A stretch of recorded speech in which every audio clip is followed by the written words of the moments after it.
चलिए स्टूडेंट, देखिए स्टूडेंट्स, आज haloalkanes and haloarenes का बहुत ही इंपॉर्टेंट और लास्ट टॉपिक है। एरोमेटिक का पोर्शन इसमें कम है, ज्यादा आपका एलिफेटिक का ही पोर्शन।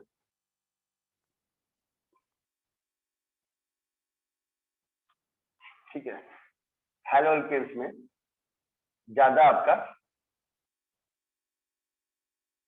एरोमेटिक एलिफेटिक जो एल्केन्स है उसी का ज्यादा है। एरीन्स का उतना ही था, जिसमें आपका क्लोरीनेशन था, नाइट्रेशन था, सल्फोनेशन था, फिडलक्राफ्ट एल्काइलेशन था और फिडलक्राफ्ट एसाइलेशन, इतना ही था। ठीक है स्टूडेंट्स, इसमें आज का बहुत ही इंपॉर्टेंट पॉइंट है और इसमें जितने भी टॉपिक्स आएंगे उसके डेफिनेशन को बिल्कुल क्लियर होना चाहिए, जिसमें सबसे खास एनेंशियोमर्स है और रेसिमिक मिक्सचर है। इसको एकदम अच्छे से समझना पड़ेगा, थोड़ा स्लो स्लो करके। उसके बाद ये फिनिश हो जाएगा और हम लोग नेक्स्ट वीडियो क्लास में स्टार्ट करेंगे अल्कोहल, फिनॉल्स एंड ईथर। बहुत ही लाजवाब चैप्टर, इससे इजी है और इससे कन्वर्जन और रिएक्शन भी काफी अच्छा लगेगा आपको बनाने में। पहले बच्चों फर्स्ट पॉइंट में लिखिएगा, फर्स्ट पॉइंट में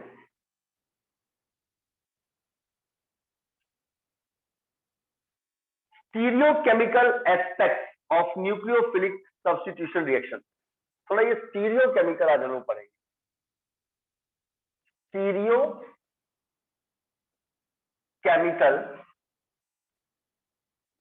aspect of stereochemical aspects of nucleophilic substitution reaction of nucleophilic substitution reaction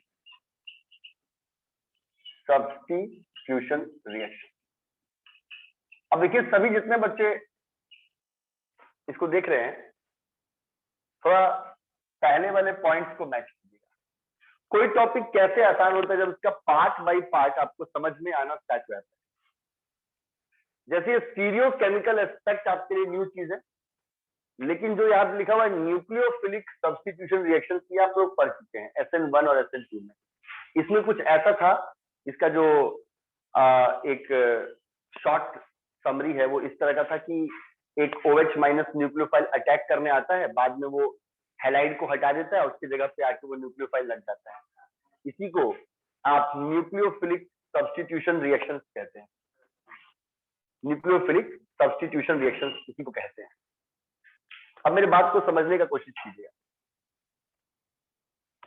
stereo जहां भी आएगा वहां लाइट के बारे में आएगा। अगर आप आइसोमेरिज्म के बेस पे भी बांटते हैं तो स्ट्रक्चरल और स्टीरियो दो तरह के आइसोमेरिज्म होते हैं। एक तो स्ट्रक्चरल होता है और दूसरा होता है आपका स्ट्रक्चरल के बाद में आता है आपका स्टीरियो। दो तरह के आइसोमेरिज्म आपका वर्क करता है। इस केस में पहले ए पॉइंट में लिखिएगा SN2 रिएक्शन। कौन कौन सा बात आप समझ जाएंगे कि स्टीरियो केमिस्ट्री आपको या स्टीरियो केमिकल बात समझ में आना शुरू हो जाएगा। ठीक है, फर्स्ट बात लिखिएगा SN2 reaction proceeds with complete stereochemical inversion. Proceeds with complete stereochemical inversion. इसको बार बार पढ़िएगा, बार बार वीडियो देखिएगा। जितनी बार रिपीट कीजिएगा उतना और ज्यादा समझ में आना स्टार्ट करता है। स्टार्टिंग में कुछ कम समझ में आएगा, लेकिन पढ़ते पढ़ते पूरा आने लगेगा। SN2 का कोई भी रिएक्शन स्टीरियोकेमिकल इन्वर्जन के साथ आगे बढ़ता है, प्रोसीड करता है। while SN1 reaction proceeds with racemisation. ये सब क्या होता है बताते हैं। while SN1 reaction proceeds with racemization। SN2 का कोई भी रिएक्शन प्रोसीड करता है स्टीरियोकेमिकल इन्वर्जन, लेकिन SN1 रेसिमाइजेशन के थ्रू आगे बढ़ता है।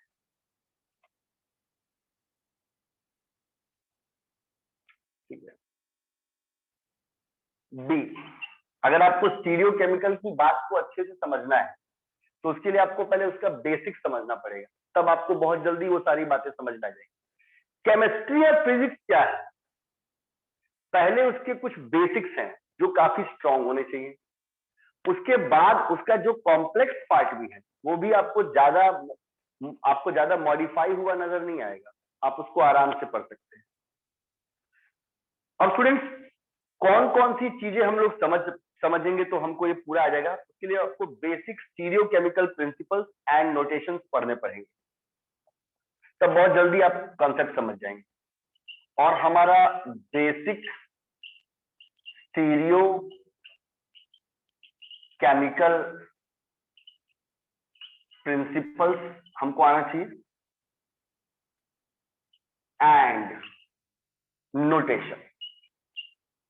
थोड़ा लाइट आएगा, लाइट का बात आएगा, उसके बाद कोई कंपाउंड का स्ट्रक्चर 3D में आएगा, वो घूमेगा, तो ये सब सुनने में थोड़ा कॉम्प्लेक्स लगता है, इसीलिए स्टीरियोकेमिस्ट्री थोड़ा कॉम्प्लेक्स पार्ट है।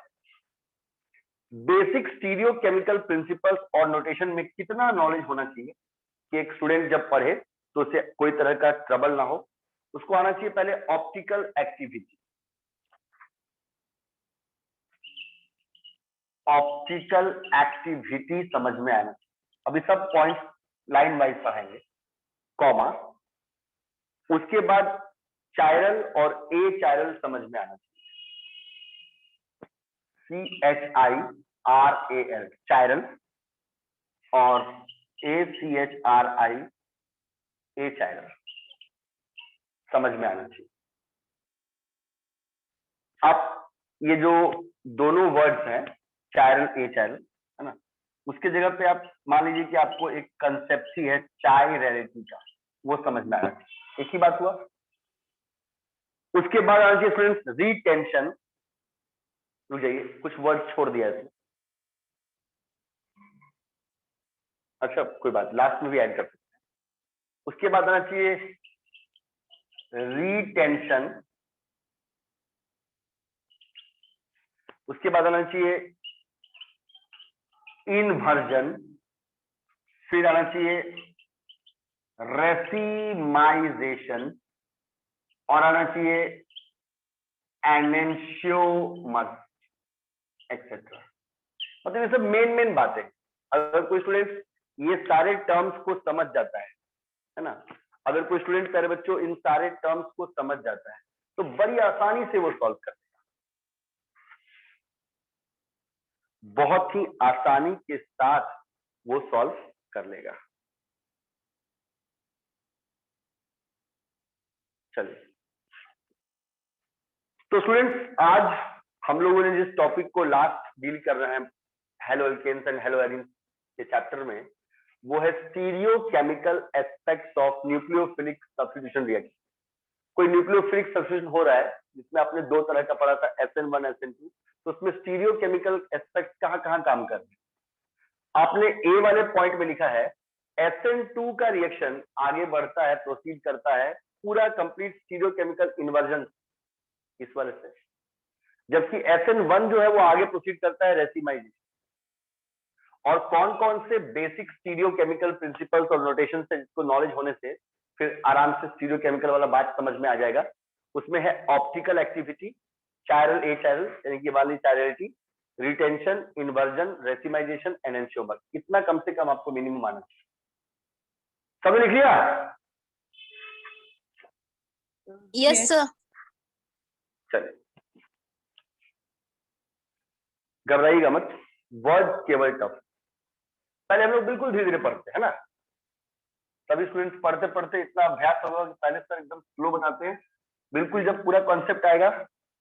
यहाँ पे बात है कि हर स्टूडेंट का ब्रेन एक जैसा नहीं होता है, कुछ लोग सुनते हैं तुरंत उसी टाइम 60-70% गेन कर लेते हैं, कुछ सुनते हैं 20% ही आता है, दोबारा एक ही बात को पूछेंगे 2 बार 3 बार तब आता है।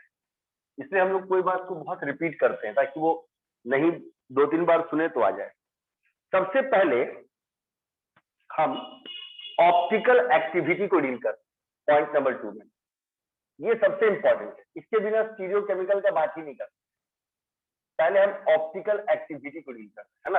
अब सबसे लास्ट में पूछेंगे, आप लोग सेटिस्फाइड हो जाएंगे, सब बोलेगा यस सर, तब अगले वाले टॉपिक को स्टार्ट करेंगे। कोई जल्दबाजी नहीं है, कोई बात नहीं, हम लोग और क्लासेस भी कर सकते हैं, पर समझ में आना चाहिए। ए में लिखिएगा, पहला वाले में ऑप्टिकल एक्टिविटी का क्या होता है।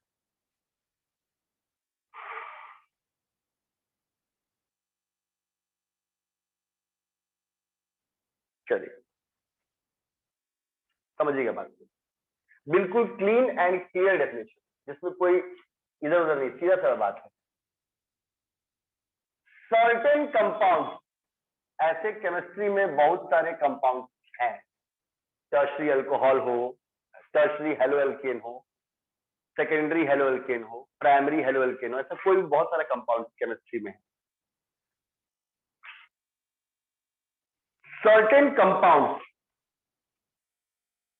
rotate the plane polarized light, rotate the plane polarized light, shortcut बोलते हैं पीपीएल। ऐसे बहुत सारे कंपाउंड्स हैं जो प्लेन पोलराइज्ड लाइट को रोटेट कर देते हैं when it is pass through their solution, जब वो लाइट उस सॉल्यूशन से गुजरता है, when it is passed through, when it is passed through, जब वो पास करता है their solution, उनके सॉल्यूशन से, their solution। अगर ऐसा हुआ कि कोई केमिकल कंपाउंड का आपने सॉल्यूशन बनाया और उसमें से पीपीएल को पास किया, पीपीएल क्या होता है बताते हैं, अभी आपको सिर्फ फुल फॉर्म मालूम है, प्लेन पोलराइज्ड लाइट को पास किया तो उस लाइट को घुमा देगा, रोटेट कर देगा। बहुत सा किताब ऐसा बताता है कि कंपाउंड ही घूम जाता है, नहीं वो लाइट घूम जाता है, उसको एडजस्ट करने के लिए कंपाउंड घुमा के देखा जाता है, पर घूमता लाइट है। Such compounds are called optically active compound, such compounds are called optically active compounds। अब ऐसा होगा ना अर्नव, रोमा चौबे, माहिया बेन, अगर ऐसा होगा तब तुम स्टीरियो का बात करना, वरना स्टीरियो का बात ही मत करना। मेरे बात को समझिए पहले, ऐसा कोई कंपाउंड बहुत सारे होते हैं और ऐसा कोई कंपाउंड अगर होगा जो रोटेट कर देगा, प्लेन पोलराइज्ड लाइट को रोटेट कर देगा, जब उस लाइट को पीपीएल को उसके सॉल्यूशन में से पास किया जाएगा, तो वैसे कंपाउंड्स को हम ऑप्टिकली एक्टिव बोलते हैं और वो लोग स्टीरियो केमिकल एस्पेक्ट शो करेगा। तब आप स्टीरियो केमिकल की बात कीजिएगा, जब वो लाइट को घुमा ही नहीं पा रहा तो वो ऑप्टिकली इनएक्टिव है, तो वैसे में स्टीरियो केमिकल एस्पेक्ट नहीं, उसको स्टीरियो केमिस्ट्री, उसके स्टीरियो केमिकल एस्पेक्ट को कहां से पढ़ेंगे। यानी आप स्टीरियो केमिस्ट्री उसी का पढ़ सकते हैं जो लाइट पीपीएल से एक्टिव हो। अब मन में बात आता है कि पीपीएल क्या होता है भाई, लाइट सुने हैं सर, लाइट जानते हैं, पीपीएल क्या होता है, प्लेन पोलराइज्ड लाइट क्या होता है। तो पॉइंट नंबर 2 में लिखिएगा, light produced by passing ordinary light, light produced by passing ordinary light, एक नॉर्मल सा प्रकाश है, ऑर्डिनरी साधारण सा प्रकाश है, उसको हम लोगों ने पास कर दिया। Light produced by passing ordinary light through Nicol prism, through Nicol prism, ये एक स्पेशल तरह का प्रिज्म है। आपने फिजिक्स लैब में प्रिज्म देखा होगा जिसके ऊपर आप वो पिन वाला एक्सपेरिमेंट करते हैं, रिफ्रैक्शन वाला, पर ये निकोल प्रिज्म है, सब डायरेक्शन से गोल टाइप का जुड़ा होता है। तो वो लाइट जो बनेगा जब उसको पास, जब ऑर्डिनरी लाइट को पास करेंगे Nicol prism, is called PPM. तो जो जो जो मिलेगा उसको पीपीएल बोलते हैं, प्लेन पोलराइज्ड लाइट। एक था पीपीएम, उसका फुल फॉर्म था पार्ट्स पर मिलियन। पहले है कि कोई सोर्स से लाइट निकल रहा है, तो वो बहुत अलग अलग दिशा में है, आगे की तरफ बढ़ रहा है, लेकिन एक निकॉल प्रिज्म से हम उसको पास किए। बहुत सारे प्रिज्म का कॉम्बिनेशन टाइप का है ये आपका है, ये आपका हो गया निकॉल का प्रिज्म, निकॉल प्रिज्म। इसमें से पास होने के बाद क्या होगा ना माही, कि वो जो भी इधर उधर भाग रहा होगा वो सबको एक दिशा में कर देगा। समझिएगा मानसी, रागिनी जी, वो सभी लाइट्स की डायरेक्शन को ये एक में कर देगा। तो अभी जो लाइट बाहर निकला ना वो पीपीएल, प्लेन पोलराइज्ड लाइट है। चलिए फिर समझते हैं। सर ने बोला स्टीरियोकेमिकल एस्पेक्ट का बात तभी करना है जब कंपाउंड ऑप्टिकली एक्टिव हो। अगर वो ऑप्टिक्स, फिजिक्स में भी आता है ऑप्टिक्स वाला, लाइट लेंस में पढ़ते हैं, है ना, तो ये भी ऑप्टिक्स से ही बना हुआ ऑप्टिकली एक्टिव कंपाउंड है। तो स्टूडेंट्स, सबसे पहले है कि ऑप्टिकली एक्टिव होने के लिए उसने एक शर्त बताया कि अगर ऐसा लाइट जिसको मैंने पहले निकॉल प्रिज्म में से पास किया ऑर्डिनरी लाइट को, एक जो एक डायरेक्शन में होकर जो पूरा लाइट रेज हो गया, उसको एक खास नाम दिया पीपीएल, प्लेन पोलराइज्ड लाइट। और ये ए वाला पॉइंट का डेफिनेशन कहता है कि जब आप किसी केमिकल कंपाउंड के सॉल्यूशन में से पीपीएल पास करेंगे और पीपीएल का डायरेक्शन घूम गया, रोटेट हो गया, तो उसी कंपाउंड को आप ऑप्टिकली एक्टिव मानेंगे। अगर वो ऐसा नहीं कर पाया, अगर पीपीएल पास हुआ, वो सीधा पास हो गया, पीपीएल में कोई चेंज नहीं आया, प्लेन पोलराइज्ड लाइट में कोई रोटेशन नहीं हुआ, तो वो ऑप्टिकली इनएक्टिव है। उसमें स्टीरियो केमिस्ट्री नहीं पढ़ना है, स्टीरियो केमिकल्स की बात नहीं करना है।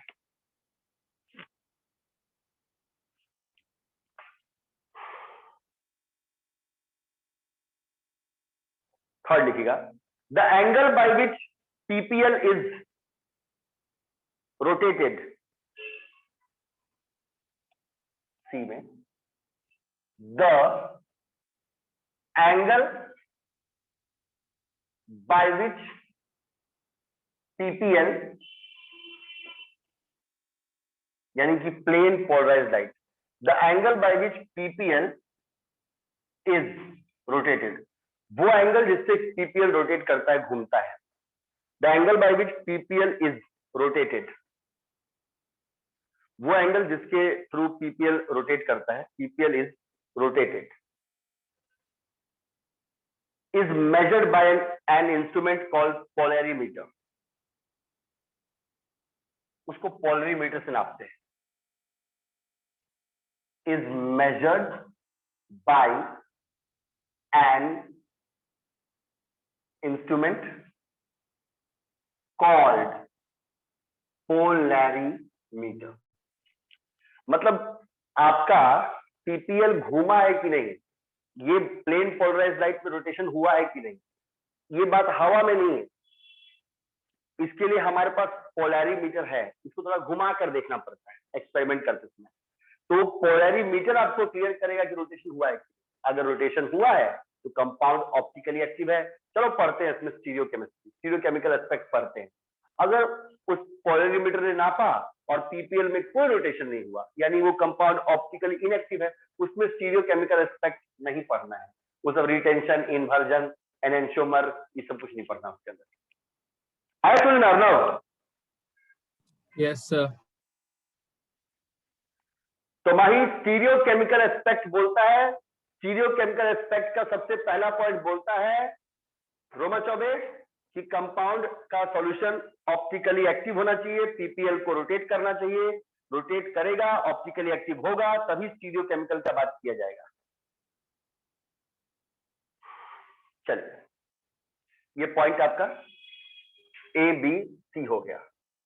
ये सबका हो गया, मिटा दे मानसी, रोमा चौबे मिटा दे। हाँ सर। Yes sir.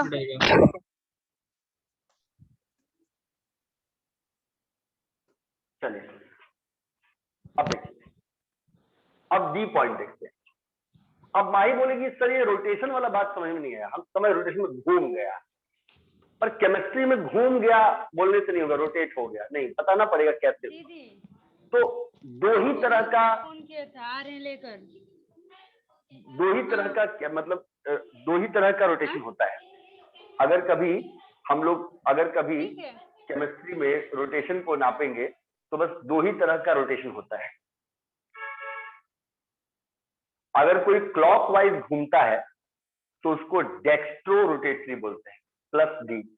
और अगर कोई एंटी क्लॉकवाइज घूमता है तो उसको लेवो रोटेटरी बोलते हैं, माइनस एल। मतलब आज के बाद कभी भी स्टीरियो केमिस्ट्री में अगर माही रोटेशन का बात करेगा तो कोई घबराने का जरूरत नहीं। कोई बहुत तरह का एक्सिस पे, जैसे वो डी ऑर्बिटल घूमता है, d x y, d y z, d z x, d x square minus y square, d z square, p घूमता है p x, p y, p z, वैसे इसका बहुत सारा नहीं है। स्टीरियो केमिकल में पीपीएल दो ही तरीके से घूम सकता है, या तो टूवर्ड्स राइट घूमेगा डेक्स्ट्रो क्लॉकवाइज, या एंटी क्लॉकवाइज में टूवर्ड्स लेफ्ट घूमेगा लेफ्ट। तो इसमें लिखिए आप पॉइंट, सेकंड पॉइंट का डी वाले में, सेकंड पॉइंट का डी वाले में, if the compound rotate the PPL to the right, ये दोनों केस में वो ऑप्टिकली एक्टिव माना जाएगा। If the compound, simple English की तरह आराम से पढ़ते जाएगा, आते जाएगा। If the compound rotate PPL, PPL का फुल फॉर्म तो जान ही गया आप लोग, plane polarised light,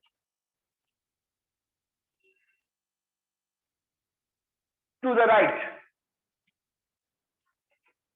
to the right, right बोले तो दैट इज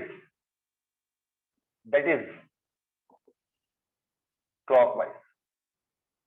अगर कंपाउंड रोटेट करेगा पीपीएल को, प्लेन पोलराइज्ड लाइट को, राइट की तरफ, मतलब कि क्लॉकवाइज रोटेट करेगा, it is called dextro rotatory. Dextro बस एक ग्रीक वर्ड है राइट के लिए।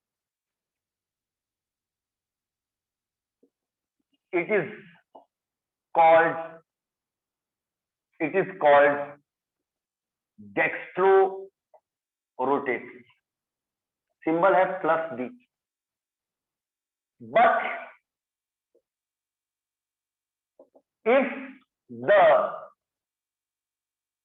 Compound rotate PPL to the left, और उस कंपाउंड के सॉल्यूशन में से प्लेन पोलराइज्ड लाइट गया और उसने उसको लेफ्ट घुमा दिया, दैट इज एंटी क्लॉकवाइज घुमा दिया, इट इज कॉल्ड LEAVO, लेवो रोटेटरी, माइनस एल। राइट घूमने वाले को प्लस डी सिंबल दिया गया है और लेफ्ट घूमने वाले को माइनस एल।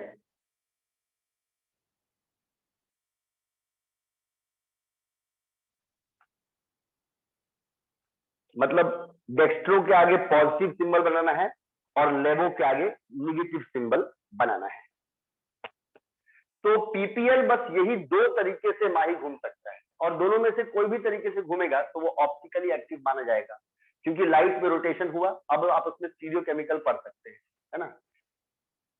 चलिए, राइट की तरफ जो घूमेगा क्लॉकवाइज उसका प्लस डी सिंबल है, लेफ्ट की तरफ घूमेगा उसका माइनस एल है। एक आगे पढ़ेंगे माही रेसिमिक मिक्सचर, जिसके बनने के प्रोसेस को बोलते हैं रेसिमाइजेशन, जिसको आपने बोला कि SN1 यूज करता है। उसमें क्या होता है माही कि 50% डेक्स्ट्रो घूमता है, 50% लेवो घूमता है। तो बोलिए सर अगर जो डेक्स्ट्रो घूमेगा उसका सिंबल आप बताए प्लस डी, जो लेवो घूमेगा उसका सिंबल बताए माइनस एल। सर अब आप बोल रहे हैं कि रेसिमिक मिक्सचर में ऐसे केमिकल्स होते हैं जो पीपीएल को दोनों 50% लेफ्ट घुमाते हैं, 50% राइट घुमाते हैं, सर तो उसका सिंबल क्या होगा? Plus minus DL। ऐसा हम लोग आगे पढ़ेंगे।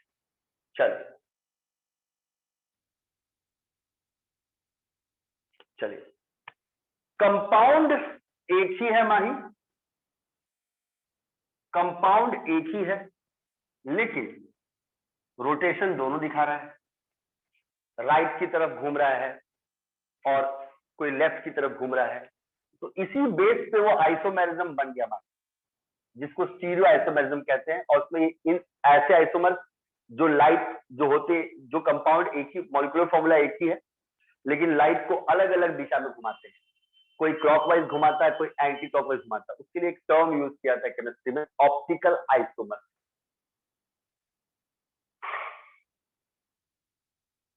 ठीक है,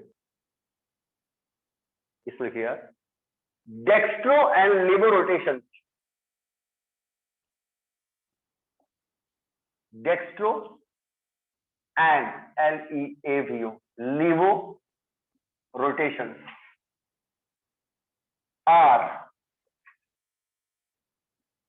ऑप्टिकल आइसोमर। ये उसी कंपाउंड के दो आइसोमर्स हो गए जो लाइट को अलग अलग दिशा में घुमाते हैं। And the phenomena is termed as optical isomerism and the phenomena is termed as optical isomerism. अब इस बात को थोड़ा सा अर्णव समझाते हैं हिंदी में। हुआ क्या अर्णव कि जब आइसोमर का कंपाउंड आया अर्चना, तो बोला कि एक ही मॉलिक्यूलर फॉर्मूला होगा, स्ट्रक्चर अलग होगा, कोई का एल्काइल ग्रुप अलग होगा, ऐसे करके आइसोमेरिज्म को उसने बहुत बांट दिया। अब कुछ ऐसे केमिकल कंपाउंड्स पाए गए जो बिल्कुल एक जैसे, मेल्टिंग पॉइंट भी सेम है, बॉइलिंग पॉइंट भी सेम है, ढांचा भी सेम है, लेकिन फिर भी देखा जा रहा है कि हल्का फुल्का प्रॉपर्टी दोनों का अलग अलग है। किसी का कोई और शेड आ रहा है, किसी का डार्क ब्लू आ रहा है, किसी का हल्का लाइट ब्लू आ रहा है, क्या मतलब कुछ ना कुछ हल्का प्रॉपर्टी में चेंज आ रहा है। भाई इसमें ये कैसे हो गया? ये तो आइसोमर नहीं है, स्ट्रक्चर भी एक जैसा है, मॉलिक्यूलर फॉर्मूला भी एक जैसा है। तो फिर साइंटिस्ट ने चाहिए कि नहीं नहीं ये आइसोमर ही है, स्ट्रक्चर भी एक जैसा है, मॉलिक्यूलर फॉर्मूला भी वही है, लेकिन देखो जब इन दोनों के सॉल्यूशन में से लाइट को हम लोग पास कर रहे हैं तो एक उसको डेक्स्ट्रो घुमा रहा है, दूसरा इसको लेवो घुमा रहा है। इसीलिए ऐसे कंपाउंड्स की कुछ प्रॉपर्टीज हल्का फुल्का अलग हो जाती है। 95% मैच किया, 97% मैच किया, 5% या 3% फिर भी अलग हो जाता है। तो आखिर तो प्रॉपर्टीज बदल ही ना गया, इसलिए उनको टर्म दे दिया गया कि ये ऑप्टिकल आइसोमर। स्ट्रक्चर में इसने कुछ परिवर्तन नहीं किया, लेकिन ऑप्टिकली ये लोग अलग अलग, इसलिए इनकी कुछ प्रॉपर्टीज मैच नहीं करती हैं, और इस फिनोमिना को बोलते हैं ऑप्टिकल आइसोमेरिज्म। इतना सारा जो बात हुआ माही, इतना सारा जो बात हुआ माही वे, वो हमारे दिमाग में इसी कंसेप्ट को समझा रहा है कि बेटा अगर स्टीरियो केमिकल पढ़ना है, स्टीरियो केमिकल एस्पेक्ट पढ़ना है न्यूक्लियोफिलिक सब्स्टिट्यूशन में, तो पहला बात दिमाग में याद कर लो कि SN2 स्टीरियो केमिस्ट्री में, SN2 जो है स्टीरियो केमिस्ट्री में वो प्रोसीड करता है इन्वर्जन से, और SN1 प्रोसीड करता है रेसिमाइजेशन से। इन सभी टर्म्स का प्रयोग हम लोग सिर्फ तभी कर सकते हैं माइंड जब स्टीरियो केमिकल की बातें होंगी। और अर्णव आपसे या किसी से मानसी हम अगर कभी भी पूछते रागिनी कि बताओ रागिनी तुम स्टीरियो केमिकल एस्पेक्ट कोई चीज में प्रेजेंट है तुम कैसे समझोगी, तो आपको बोलना है कि सर जो चीज ऑप्टिकली एक्टिव होगा ना सर, उसी को हम बोलेंगे कि इसमें स्टीरियो केमिकल एस्पेक्ट प्रेजेंट होगा। सिर्फ हम उसी को बोलेंगे कि इसमें स्टीरियो केमिकल एस्पेक्ट प्रेजेंट होगा, ठीक है। और माही ऑप्टिकल एक्टिव होने के लिए क्या शर्त है माही? वो पीपीएल को रोटेट करेगा जब उसके सॉल्यूशन से पास करेगा तो। Very nice. और अर्णव वो पीपीएल को कितने तरीके से रोटेट कर सकता है? सर दो तरीके से जी, कौन कौन सा? क्लॉकवाइज और anti clockwise. Mansi Ragini clockwise के लिए क्या टर्म यूज किया गया है? प्लस डी जी, डेक्स्ट्रो रोटेटरी प्लस डी। और एंटी क्लॉकवाइज के लिए माइनस एल लेवो रोटेटरी या माइनस एल। अर्चना ये जो लाइट रोटेट किया कि नहीं, किसी एंगल पे उस लाइट पे रोटेशन हुआ कि नहीं, घुमा कि नहीं, ये किस डिवाइस के थ्रू नापा जाएगा? नहीं समझे सर, फिर से। वो किस डिवाइस के थ्रू नापा जाएगा जो बताएगा कि हाँ पीपीएल इस सॉल्यूशन में से गया तो रोटेट कर गया? ये कौन सा डिवाइस, कौन सा यंत्र बताएगा? Optical isomer sir. वो दोनों ऑप्टिकल आइसोमर हो गया, डेक्स्ट्रो और लेवो ऑप्टिकल आइसोमर हो गया, फिनोमिना को ऑप्टिकल आइसोमरिज्म कहेंगे। डिवाइस का नाम है पोलैरीमीटर। और इसमें लाइट नहीं घूमता माही, ये एक्सपेरिमेंट हम लोग किए हुए माही, आपको बस बता सकते हैं हम, दिखा नहीं सकते करके, वो इंस्ट्रूमेंट नहीं है, उसमें लाइट नहीं घूमता। लाइट के अकॉर्डिंग एडजस्ट करने के लिए पोलरीमीटर को घुमाना पड़ता है। तो सोचता है कि लाइट घुमा तभी ना पोलरीमीटर को एडजस्ट करने के लिए घुमाना पड़ा, तो पोलरीमीटर के घूमने से हम जान जाते हैं कि लाइट घूम गया, पीपीएल घूम गया। और अर्नव, पीपीएल कोई खास चीज नहीं है, ऑर्डिनरी लाइट ही है, तो पीपीएल कैसे बन गया वो? सर उसको वो क्या नाम था वो एन से उस प्रिज्म से हाँ, पास करवाया गया। Nicoll जी prism। बिल्कुल सही जवाब जी। निकोल प्रिज्म से पास होने के बाद कोई भी ऑर्डिनरी लाइट या सभी रेज जब एक डायरेक्शन में हो जाता है तो उसी को पीपीएल कहा जाता है। चलिए बहुत अच्छा, बहुत सारे जवाब। अब आते हैं हम लोग अपना दूसरा कॉन्सेप्ट पे, ऑप्टिकल एक्टिविटी का ये वाला हुआ। ये पॉइंट नंबर 2 में था ना भाई साहब, पॉइंट नंबर 3 में एकदम, ये शायद पहले भी हम आप लोग को डील किए हैं, एक बार और अच्छे से कर देते हैं। इसको बोलते हैं चाइरैलिटी। चाइरैलिटी। अब माही सोचेगी कि सर, अब आप ये बताइए सर कि ऑप्टिकल एक्टिविटी का बात चल रहा था, तो उसके बाद ये चाइरैलिटी कहां से आ गई? एक्चुअली माही, चाइरैलिटी चाइरल वर्ड से आया है, जो एक कार्बन एटम के लिए टर्म यूज किया जाता है। ऐसा कार्बन एटम जिसका चारों बॉन्ड अलग अलग बने, कोई भी डबल या ट्रिपल बॉन्ड नहीं होना चाहिए, वरना अगर डबल ट्रिपल बॉन्ड बन जाए तो चार बॉन्ड अलग अलग कैसे बनेगा? एक डबल बॉन्ड और 2 सिंगल बॉन्ड 4 हो जाएगा, एक ट्रिपल बॉन्ड और 1 सिंगल बॉन्ड 4 हो जाएगा। ऐसा नहीं होना चाहिए, चारों बॉन्ड सिंगल सिंगल होना चाहिए, और चारों पे अटैच होने वाला ग्रुप या आइटम भी डिफरेंट होना चाहिए। तो वैसे कार्बन को बोलते हैं चाइरल कार्बन एटम, उसी से ये वर्ड बना हुआ है चाइरल। एक्चुअली माही, जिस भी केमिकल कंपाउंड में कम से कम एक भी चाइरल कार्बन एटम प्रेजेंट होगा, वही ये ऑप्टिकल एक्टिविटी दिखा सकता है, वही ये डेक्स्ट्रो और लेवो रोटेशन दिखा सकता है। इसका मतलब वही स्टीरियो केमिकल एस्पेक्ट में आएगा, उसी में स्टीरियो केमिकल एस्पेक्ट पढ़ा जाएगा। तो मेरे कहने का मतलब है कि सब एक दूसरे से ही डील कर रहे हैं। चाइरैलिटी होगा, उसमें चाइरल कार्बन एटम प्रेजेंट होगा, तभी वो शो करेगा ऑप्टिकल एक्टिविटी, तभी वो डेक्स्ट्रो या लेवो रोटेशन शो करेगा पीपीएल में, और जब पीपीएल में वो डेक्स्ट्रो और लेवो रोटेशन शो करेगा तभी वो स्टीरियो केमिकल एस्पेक्ट में आएगा, उसको पढ़ाई किया जाएगा। तो चाइरैलिटी को पहले समझ लेते हैं। चाइरैलिटी का ए लिखिएगा पहला, चाइरैलिटी का ए। चलिए पहले बच्चों स्टार्ट कीजिए, इसमें लिखिएगा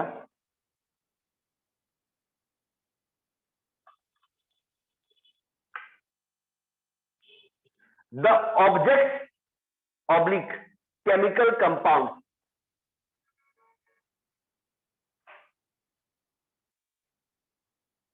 the object oblique chemical compound. ये चाइरैलिटी किसी ऑब्जेक्ट में भी देखी जा सकती है, पर यहां तो केमिस्ट्री पढ़ रहे हैं ना भाई, तो यहां तो केमिकल कंपाउंड्स में देखी जाएगी। द ऑब्जेक्ट ऑब्लिक में केमिकल कंपाउंड